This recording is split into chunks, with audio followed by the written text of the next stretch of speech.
We mostly accept what we believe because someone told us so, not because we've taken the time to investigate. It can be true of the small things in life or the really consequential things. But is it possible that what we've been told is simply not correct? With an eye on the human condition, this is Insight.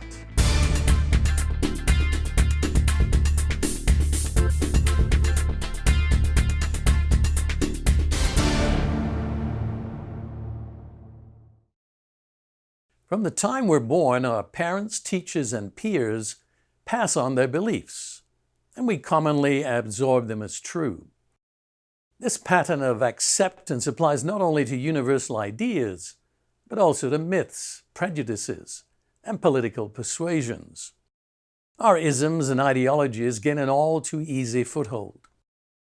Have you ever stopped to ask yourself, where do my values and beliefs come from? When the challenges to a big or long-held idea, perhaps a universal belief, the demand on us can be so overwhelming, we may just want to turn away. For most, it's much easier to simply believe what we've always believed. But every so often, someone comes along and faces up to the challenge. Patrick Glynn has had a career in diplomacy and more recently at the U.S. Department of Energy as Senior Technical Policy Advisor. He's written about foreign and defense policy and science, but also about religion. His early education was in Catholic grade school and Jesuit high school. Like many of us, however, he gradually moved away from religious belief. By the time I graduated from Harvard, he writes, I'd thoroughly absorbed the modern secular viewpoint, but I remained a genuine agnostic. I thought the existence of God very, very unlikely, but I did not know. By the time I received my PhD, I was a convinced atheist. It's a familiar path, but what happened next was atypical. He recorded his journey in the 1997 bestseller, God the Evidence, The Reconciliation of Faith and Reason in a Post-Secular World. The change came because he was brave enough to question his secular beliefs. Whether we'd agree with his evidence is, of course, a personal matter. But the greater point is that he was willing to undertake the search. He writes, Today it seems to me there is no good reason for an intelligent person to embrace the illusion of atheism or agnosticism, to make the same intellectual mistakes I made. I wish, how often do we say this in life, that I'd known then what I know now. Another author with the courage to question his convictions and the conviction of his generation was the 20th century economist E.F. Schumacher. Schumacher's journey also took him from accepting the established great ideas of his time to skepticism and rejection of them. Imagine taking on Darwin, Freud, and Marx, not to mention modern science and its pursuit of purely empirical knowledge, as well as relativism, by which there are no moral absolutes.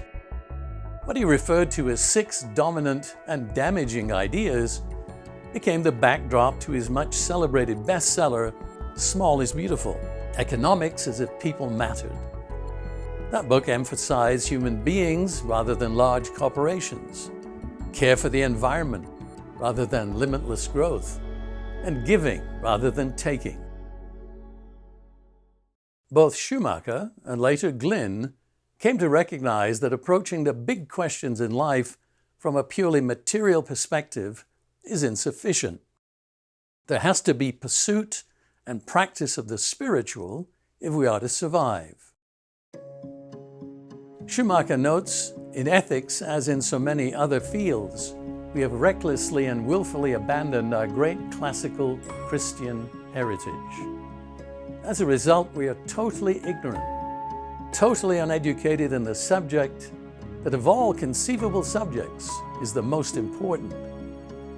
For Glynn, the journey led away from secularism into a values-based life.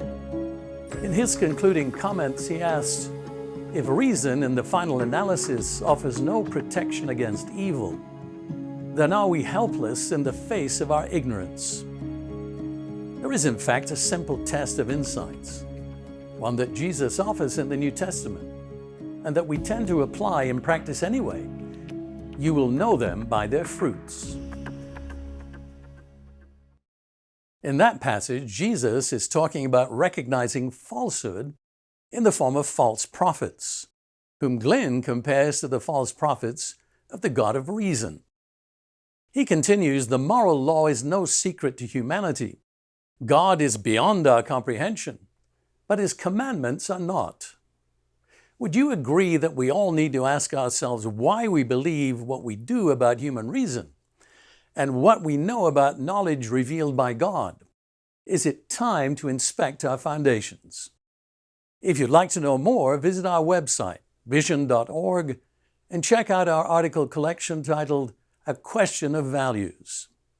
For Insight, I'm David Hume.